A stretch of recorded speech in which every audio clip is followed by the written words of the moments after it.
If liberty and equality, as is thought by some, are chiefly to be found in democracy, they will be best attained when all persons alike share in government to the utmost. Aristotle, 350 BC. Ancient Athens, the rights of the Athenian citizens and the responsibilities of their government. Greece, the home of the polis or city-state of Athens, which arose as a great superpower thousands of years ago. With it emerged a new political idea, demokratia, a Greek word meaning rule of the people, otherwise known as democracy. They didn't replace one set of rulers with another set of rulers, as has happened for thousands of years in the West. They said, no, actually, why don't we try something extraordinary? We can rule ourselves.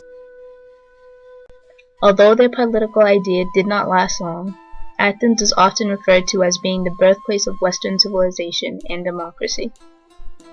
The Athenian constitution described the development of democracy, the requirements of citizenship, and how the court functioned. During the 4th century, the Classical Age, and the 5th century, the Golden Age, Athens prospered dramatically. Their new system of government was based upon the famous philosopher Aristotle's idea, rule and be ruled in turn.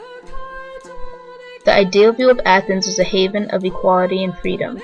However, evidence reveals the glorious city-state's new direct democracy was not as perfect as it seemed. Ironically, Athens often limited the rights and politically silenced the majority of its citizens. Of the 4 main groups of residents, slaves, medics, women, and men, only one of the groups of residents were able to participate in governmental practices. Athens also became obsessed with going to war to continue to build their empire. As a result, prisoners of war were often forced into a life of manual labor. Slaves were bought and sold or traded as if they were property. There were an awful lot of unfree people, slaves, and in fact, not far from where we're standing right now was one of the slave markets in the center of Athens. Some were even sterilized to prevent breeding. Nearly 1 in every 3rd inhabitant of Athens was sentenced to a life of slavery, thereby completely disintegrating the rights and possibility of citizenship of the individual. Most slaves lived in small cluttered villages surrounded by watchtowers for surveillance. Slaves were under very limited protection from abuse.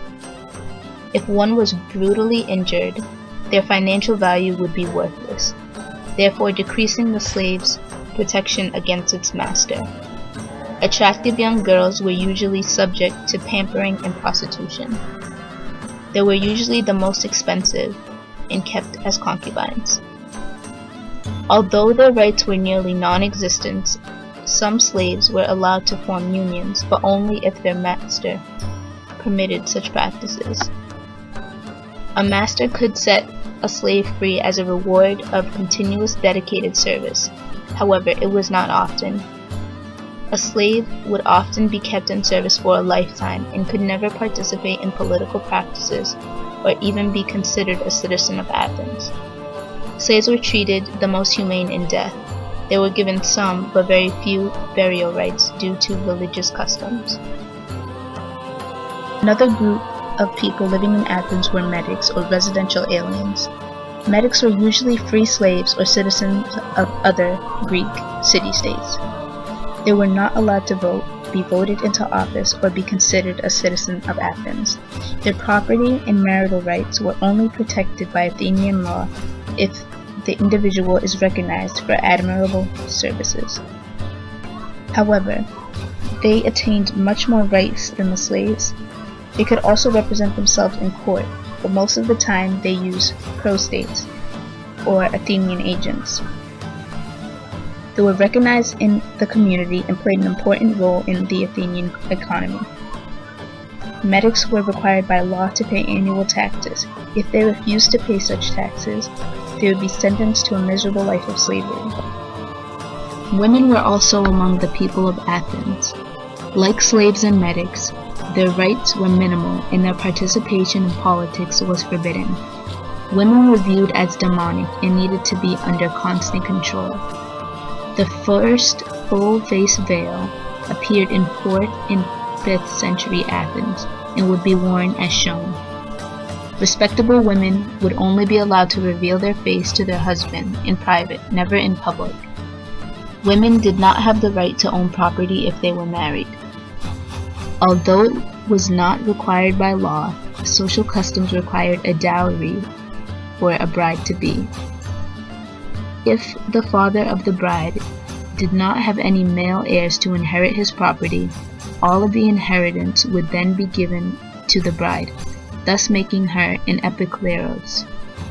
Under laws of the state, an epikleros had no choice but to wed her closest male relative. Athens did not want unmarried women living alone because the state did not want to take responsibility for them.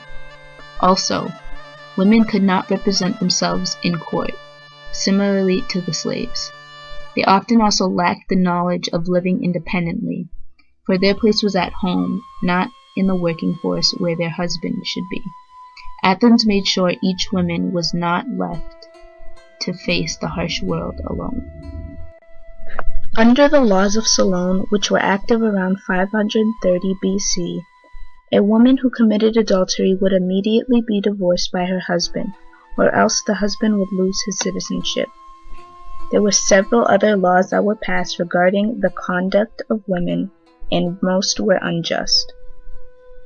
A woman's citizenship was often a questionable matter. Traditionally, a child would be presented to the phratry to confirm whether they would be given the privilege of becoming a citizen. The father of a young girl usually would not present her to the phratry because it did not matter if she was accepted or not. Women were automatically not given the rights of participating in the government anyway, so presenting them had no legal significance. The process of gaining citizenship in Athens was different for men. Pericles, the most influential statesman and general of Athens, introduced the law that in order for one to be a valid citizen, both your mother and your father had to be native citizens as well. This law was introduced in 451 BC. Along with the requirements of Pericles' law, Athenian boys had to be presented to the phratry at an early age with their father. The father would then teach his son how to become a respectable citizen of Athens. When the boy reaches the age of 18, he will again register and be granted full citizenship. If he was rejected, he could appeal the court's decision, but if he lost, he would then be sold as a slave or sentenced to a life of prison.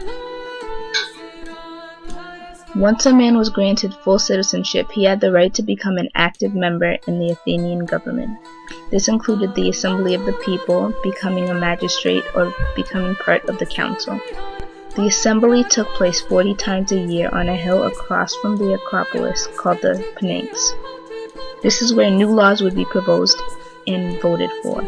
The magistrates were people who occupied a public post and formed the administration of Athens.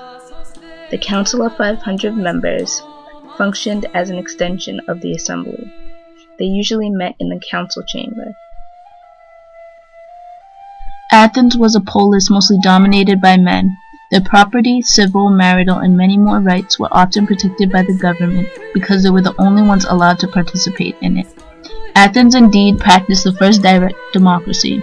However, the state dismissed nearly 9/10 of its inhabitants when it came to political decision-making.